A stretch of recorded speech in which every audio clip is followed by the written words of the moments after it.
அனைவருக்கும் வணக்கம். நாம் இப்பொழுது சோலார் எனர்ஜி பயன்படுத்தும் பொழுது ஒரு 2-3 நாள் மழை பெய்தால் என்ன செய்வது என்பது பற்றி பார்க்கலாம்.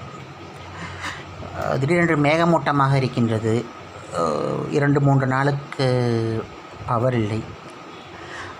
அப்பொழுது நாம் பேட்ரி யூஸ் பண்ணிக்கலாம், பேக்கப் யூஸ் பண்ணிக்கலாம்.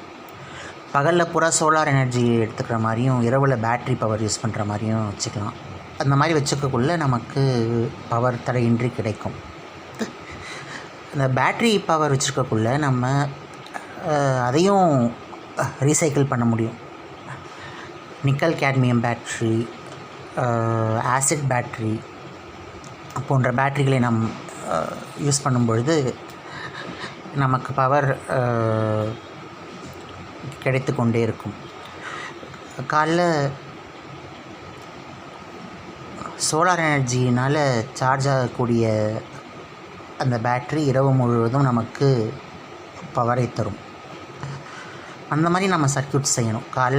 பகலில் இருக்கக்கூடிய சோலார் பவர் இரவில் நமக்கு பேட்டரியில் சார்ஜ் ஆகி அந்த பேட்டரியிலேருந்து நமக்கு பவர் கிடைக்கிற மாதிரி நம்ம செய்யணும். எப்பயுமே ஃபீட்பேக் சர்க்யூட் நம்ம செய்யலாம். ஃபீட்பேக் சர்க்யூட்னாக்கா, ஒரு சர்க்யூட்டில் கரண்ட்டு பாஸ் ஆகுதுனாக்கா அந்த கரண்ட்டு சர்க்யூட்டில் பாஸ் ஆகி முடிஞ்சதுக்கப்புறம் அந்த அவுட்புட்லேருந்து மறுபடியும் இன்புட்டுக்கு நம்ம கொடுக்கணும். அதை ஆம்ப்ளிஃபை பண்ணி கொடுக்கலாம், ஏன்னா கொஞ்சம் பவர் குறைஞ்சிருக்கும். அப்படி கொடுக்கக்குள்ளே நமக்கு தொடர்ந்து அந்த சர்க்யூட் இயங்கக்கூடிய ஒரு விஷயம் கிடைக்கும். அதை ஆம்ப்ளிஃபை பண்ணி கொடுத்து கொண்டே இருக்கலாம். அந்த மாதிரி ஒரு சர்க்யூட், ஃபீட்பேக் சர்க்யூட் நம்ம க்ரியேட் பண்ணலாம். அவுட்புட்லேருந்து எடுத்து இன்புட்டுக்கு கொடுக்கறது, இது ஒரு லூப்பை ஃபார்ம் பண்ணோம். அந்த லூப் கரண்ட்டை அந்த சர்க்யூட்டில் தக்க வச்சுக்கிட்டே இருக்கும். அந்த மாதிரி நம்ம சர்க்யூட் செய்ய முடியும். ஸோ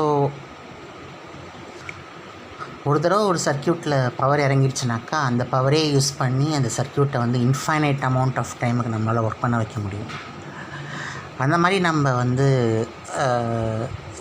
சர்க்யூட்ஸை க்ரியேட் பண்ணணும். அது மாதிரி நிறையா சர்க்யூட்ஸ்லாம் இருக்குது. அதெல்லாம் நீங்கள் ட்ரிபிள் படிக்கிறாங்கன்றாங்க, அதெல்லாம் அவங்களுக்கு தெரியாமல் மக்களிடம் பணத்தை பிடுங்கி கொண்டு இருக்கிறார்கள். ஈஸியாக நம்ம செலவினங்களை குறைக்கலாம், எல்லா செலவுகளையும் குறைக்கலாம்.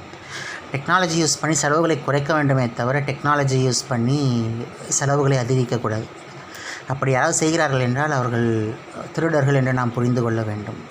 திருட்டு பசங்களை இதோடு நம்ம ஒழிச்சு கட்டணுன்ட்டு